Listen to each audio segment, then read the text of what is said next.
जय हिंद। आज के विषय में समझेंगे बीजेपी पे लगा भव्य आरोप, लोकतंत्र मिटाने की प्रयास में है मोदी सरकार। यहां आर्टिकल के माध्यम से यह स्पष्ट होते देख रहे हो। हेमंत सोरेन को ईडी की ओर से गिरफ्तार कर ली गई है। चंपई सोरेन होंगे नए सीएम झारखंड के। इसके अतिरिक्त समझने वाली बात यह होगा कि राहुल गांधी का यहाँ क्या भूमिका है। इसके अतिरिक्त क्या इंडिया गठबंधन पे एक बड़ा असर पड़ेगा, क्या वाकई में बीजेपी अपने विपक्ष को एक तरह से क्लियर कर रही है रास्ता 2024 लोकसभा चुनाव के लिए। इसके अतिरिक्त कई सारे प्रश्न आएंगे कि सीएम को आखिर क्यों गिरफ्तार किया गया, इन्होंने क्या इस्तीफा दे दी है, आखिर इनको क्या ऐसी मजबूरी आ गई जिसकी वजह से ऐसा कुछ करना पड़ा। चंपई सोरेन क्या है, इसके प्रति वीडियो के अंत स्टेप में समझेंगे, लेकिन उससे पहले इनसे जुड़ी कुछ खास बातों को ध्यान में रखते हुए इस मुद्दे को समझते हैं। तो आओ स्टेप बाय स्टेप चर्चा करते हैं कि आखिर मामला क्या है। यकीनन 2024 लोकसभा चुनाव काफी ज्यादा निकट आ चुकी है। ऐसे विषय में हर वो राष्ट्रीय स्तर का नेता कुछ बड़ा हलचल मचाने जरूर चाहेगा। इन दिनों भारत के अलग अलग राज्यों में काफी हलचल देखने को मिल रहा है राजनीति को लेकर। ऐसे विषय में आपको याद होगा कि हाल ही में बीते ही कुछ ही दिन पहले क्या होता है, इसमें काफी बड़ा षड्यंत्र माना गया था बीजेपी का। जब आपने देखा कि भाई साहब बिहार में एक अद्भुत चीज किया गया, नीतीश कुमार की ओर से अचानक इस्तीफा दे दी गई थी और उसके बाद एक नई सरकार बनाई गई जिसमें एनडीए का काफी हद तक फायदा हुआ। क्योंकि आपको पता होना चाहिए कि विपक्ष दल के बनाए गए इंडी गठबंधन में सबसे बड़ा भूमिका अगर किसी व्यक्ति का था तो वो नीतीश कुमार का था, जिन्होंने मुंहतोड़ जवाब देते हुए वहां कुछ इस प्रकार हालात कर दिया जो कि आप आर्टिकल में यहाँ पे देखते हो। बीते दिन ये हो चुका था। अब क्या हो रहा है कि यहाँ झारखंड के सीएम जो हेमंत सोरेन नाम बताया जा रहा है, उनके ओर से भी ऐसा कुछ कर दिया गया है। हालांकि यहाँ मामला ईडी का जुड़ गया और उसमें ईडी का नहीं था।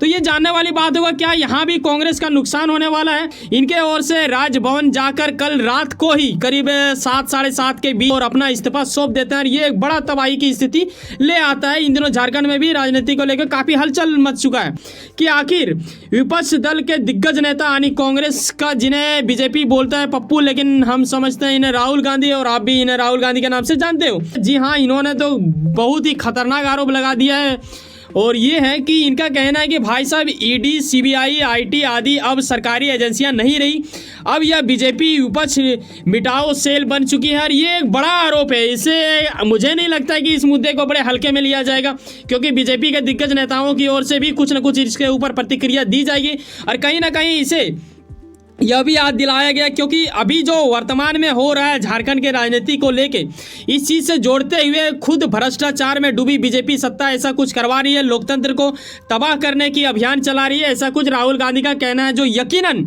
बीजेपी के चाहने वाले लोगों के हृदय के अत्यंत गहराई में एक अद्भुत चोट पहुंचा सकती है। क्योंकि बीजेपी इस चीज़ को कभी शायद एक्सेप्ट नहीं करेगी कि ये लोकतंत्र को तबाह कर रही है। और लोकतंत्र एक बड़ा पॉइंट हो जाता है ना, आप एक ऐसे शब्द का प्रयोग कर रहे हो जिससे पूरा देश को ही आप क्लेम कर पाओगे और ऐसा कुछ हो जाता है तो बड़ा मूर्खता वाली बात हो जाएगी। अब देखने वाली बात होगा कितना हद तक कि सच है। हालांकि ये एक आरोप है जिसे आप कितना हद तक समझते हो, अपनी राय अवश्य साझा करते हो आर्टिकल के माध्यम से भी, यहाँ पे आप देख सकते हो। मैं बता दूं कि बीते कल ही मैंने इसके प्रति वीडियो बना दिया था, ये थंबनेल नहीं देखे जाके देख लेना। भाई साहब ये किसी और के जमीन में घोटालाबाजी करते थे एक अलग बात होता है। मैं बता रहा हूँ कि ये इंडिया में शायद ऐसा कानून ना हो, लेकिन मैं यूके, चाइना या फिर अमेरिका जैसे कंट्री में तो आर्मी के जमीन में घोटालाबाजी जब किया जाता है ना तो उसे देशद्रोह माना जाता है। ऐसे में ये बंदा फंस चुका है जिसे आप हेमंत सोरेन के नाम से जानते थे, जो कभी झारखंड के सीएम हुआ करते थे, अब ये नहीं है। ठीक है, तभी जाके ईडी ने इसको काफी बार बुलाया। उसके बाद इनके ना आने पे क्या होता है कि 29 तारीख को इनके दिल्ली स्थित आवास के ऊपर छापाबाजी की जाती है। यानी इनसे पूछताछ करने गया था, ये नहीं मिला तो 36 लाख वहाँ पे रुपए मिलते हैं, फिर 2 BMW कार मिलते हैं, इसके अतिरिक्त कुछ दस्तावेज मिले हैं और फिर इन्हें ऐसा कुछ किया गया है। तब जाके क्या होता है कि बीते कल भी इन्हें बुलाया गया था, लेकिन इन्होंने क्या किया, खुद लेटर मेल करके बोला था कि आइए हमारे यहाँ पे आवास में और यहाँ पे डिस्कस करेंगे। फिर इसके साथ बातचीत की गई। बता दूं कि करीबन 10 बार से अधिक इसे ईडी की ओर से समन भेजी गई थी, जिसमें 7 बार इन्होंने रद्द कर दिया था। यानी कुछ न कुछ बहाना बना देते थे, उल्लंघन कर देते थे, लेकिन कल इन्हें गिरफ्तार कर लिया गया है। ये एक बड़ा जीत माना जाएगा, क्योंकि आप जिसका जमीन घोटाला किए वो दरअसल आर्मी है। आर्मी, इंडियन आर्मी के लिए आपको पता होना चाहिए कितना हद तक हमारे लिए वो लोग अपनी जान तक कुर्बान कर देते हैं। ऐसे विषय में उनके साथ छिड़कानी एक बड़ा घिनौना हरकत माना जाएगा और यही वजह है कि इन्हें गिरफ्तार किया गया है। और इसके अतिरिक्त और कई सारे इनके घोटाले हैं, जैसे कि अवैध खनन इत्यादि। इसके बारे में इस थंबनेल के माध्यम से जो आप देख रहे हो इस वीडियो में मैंने बताया है, तो जाके आप वहाँ पे देख सकते हो। अब मेन पॉइंट में आते हैं कि आखिर अभी क्या हो रहा है, क्या वहाँ पे एक नई सरकार बन जाएगी झारखंड में, और कौन बनेंगे। यहाँ बगल में जिस व्यक्ति को आप देख रहे हो चंपई सोरेन, यही बनने वाले हैं, ऐसा कुछ अनुमान लगाया जा रहा है। लेकिन उससे पहले आपको कुछ इनसे जुड़ी खास बातें पता होना चाहिए। वो ये कि भाई साहब यहाँ पे इंडिया गठबंधन का अगर देखें तो जेएमएम पार्टी से ये लोग आते हैं, ठीक है।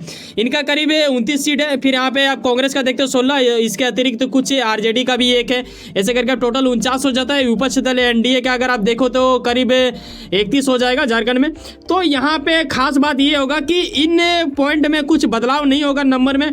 और यहाँ बात ये हो रहा है कि ये यहाँ इस व्यक्ति को आप देखते हो कि काफ़ी एक ज़्यादा एज तो नहीं बोलेंगे, लेकिन हाँ प्लीज 60 से तो अधिक हो ही गया होगा। ये माने जाते हैं शिबू सोरेन के काफ़ी ज़्यादा निकट, और इनके जो झारखंड की सरकार है वो दरअसल गठबंधन सरकार है। और यहाँ पे जिन नेताओं का काफ़ी बड़ा भूमिका है, जो वरिष्ठ नेता हैं इसमें, उन लोगों ने मिलकर ये तय किया है कि अगले जो सीएम होंगे, दरअसल उसका नाम बताया जा रहा है चंपई सोरेन जो बनेंगे। लेकिन उससे पहले की सूत्रों के हवाले यही पता चला था कि हेमंत सोरेन की पत्नी, जिनका नाम बताया जा रहा है कल्पना सोरेन, उन्हें बनाने की जिक्र की जा रही थी। हालांकि ये अगर ऐसा कुछ हो जाता तो ये आरजेडी को हाथ दिला देता। हानि बीते कई वर्ष पहले आपने देखा होगा कि लालू यादव ने भी ऐसा कुछ कांड किया था, ये यहाँ पे तस्वीरों के माध्यम से देख रहे हो। लेकिन इसे नहीं बनाया जा रहा है, उन्होंने एक अच्छा निर्णय लिया है। और जिस व्यक्ति को बनाया जा रहा है उसके बारे जानने का जरूर आपके मन में इच्छा आ रहा होगा। बता देना चाहूँ कि चंपई सोरेन जो बताए जाते हैं कि हेमंत सोरेन की सरकार के अंतर्गत इन्होंने काफ़ी अच्छा भूमिका दिया है, जैसे कि कैबिनेट मंत्री रह चुके हैं और परिवहन मंत्री भी ये रह चुके हैं। इसके अलावा शिबू सोरेन के काफ़ी ज़्यादा निकट माने जाते हैं, काफ़ी गहरा रिश्ता है इनका जेएमएम से। जेएमएम का ये उपाध्यक्ष भी हैं। बता देना चाहूँ कि हेमंत सोरेन भी जेएमएम पार्टी के ही दिग्गज नेता माने जाते हैं और उसी पार्टी से आते हैं। और साथ में एक बात ये और क्लियर होना चाहिए आपके मन में, और इनका सोरेन टाइटल देख के आप ये अंदाज़ा ना लगाएं कि उन्हीं के परिवार से हैं। दरअसल ये कहीं दूर दरार के हैं, लेकिन टाइटल मिलता है। कई लोग इस भ्रम में रह जाएंगे कि उन्होंने अपने ही मतलब घर वालों को बना दिया, ऐसा कुछ नहीं हुआ है, जो कि एक अच्छा चीज़ दर्शाता है। ऐसा कुछ होना चाहिए, जो उस काबिल है उन्हें भी मौका मिलना चाहिए, और वैसा कुछ हुआ है। हालांकि इनको बनाने की बात रखी गई है, लेकिन अभी तक इन्होंने शपथ नहीं लिया है। आगे स्टेप में ये समझेंगे कि आखिर क्या वाकई में ऐसा कुछ होना एक उचित माना जाता है। जब आप इंडियन आर्मी का जमीन हड़पते हो तो ये बिल्कुल मूर्खता वाली बात होता है। हृदय के अंदर काफ़ी ज़्यादा पीड़ा भी उत्पन्न होता है, ना सिर्फ झारखंड वासियों के लिए बल्कि पूरे भारतवासियों के 142 करोड़ देशवासियों के हृदय के अत्यंत गहराई में क्रोध भी उत्पन्न हो सकती है, क्योंकि ये मामला काफ़ी ज़्यादा खास हो जाता है जब आप सेनाओं के प्रति ऐसा उल्लंघन करते हो, ठीक है। आगे ये समझने वाली बात होगा कि हमें इस चीज़ को काफ़ी ज़्यादा ध्यानपूर्वक समझना चाहिए कि ईडी आमतौर पर जब भी किसी नेता को गिरफ्तार करती है ना, तो बेटा ये लोग ना पुख्ता सबूत इकट्ठा कर लेती है, उसके बाद ही अपने अंदर लेते हैं। ऐसे विषय में देखा गया है कि जितना भी नेता अभी तक गया है, चाहे ईडी का मैं बात करूँ चाहे सीबीआई का, अब इसी में ले लो ना आप, झाड़ू वाला पार्टी यानी आम आदमी पार्टी के दिग्गज नेता और सिसोदिया सबको अभी तक निकल नहीं पाए हैं। क्या लगता है कि हेमंत सोरेन निकल पाएंगे? हालांकि ईडी के जो कांड किया गया है इनके साथ, या फिर इन्होंने जो कांड किया उसके साथ ईडी ने जो अपना कर्तव्य निभाया है, एक भव्य कर्तव्य माना जाएगा। जब आप जाते हो किसी ऑन ड्यूटी सीएम को गिरफ्तार करने के लिए तो काफ़ी ज़्यादा सुरक्षा बलों के सहयोग में जाना पड़ता है, और ऐसा ही कुछ कल देखने को मिला था। हालांकि इन्होंने सफलतापूर्वक उन्हें अपने हत्थे ले लिया है।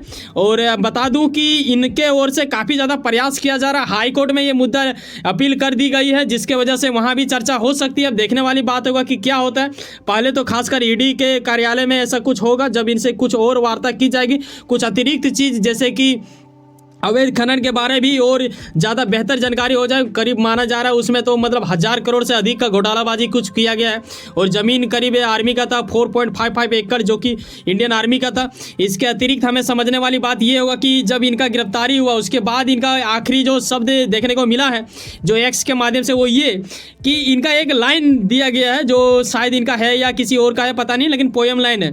यह एक विराम है, जीवन महासंग्राम है, हर पल लड़ा हूँ हर पल लड़ूंगा, ऐसा कुछ इनका स्टेटमेंट रहा, जो कि देखने वाली बात होगा कि ये आखिर लड़ना किससे चाह रहे हैं, क्योंकि ये तो आरोप इसके ऊपर भी लगा रहे थे। यानी अभी जो सत्ता में बीजेपी है पूरे केंद्र सरकार में, उनके ऊपर ये कह रहे थे कि भाई साहब यही लोग हमें फंसा रहे हैं ईडी उडी में, मैं तो ऐसा नहीं हूँ, मैं एसटी से हूँ, गरीब परिवार से आता हूँ। ये वो बेटा 36 लाख तुम्हारे घर से कैसे मिल गया, ये एक बड़ा सवाल बन जाता है। कहीं ना कहीं आप अपनी राय अवश्य यहाँ पे साझा कर सकते हो। वैसे सुनो ना, कहीं ना कहीं कुछ ना कुछ काम करते होंगे, यकीनन अपने काम के प्रति काफी ज्यादा उम्मीद रखते होंगे, यकीनन आपका मेहनत आपका मंजिल पर क्या मिला। वैसे सुनो ना, सब्सक्राइब कर लो वर्ल्ड अफेयर्स पॉलिटिक्स और जुड़े रहो मुझसे। चलो मिलता है किसी नेक्स्ट वीडियो। बाय, जय हिंद, जय भारत।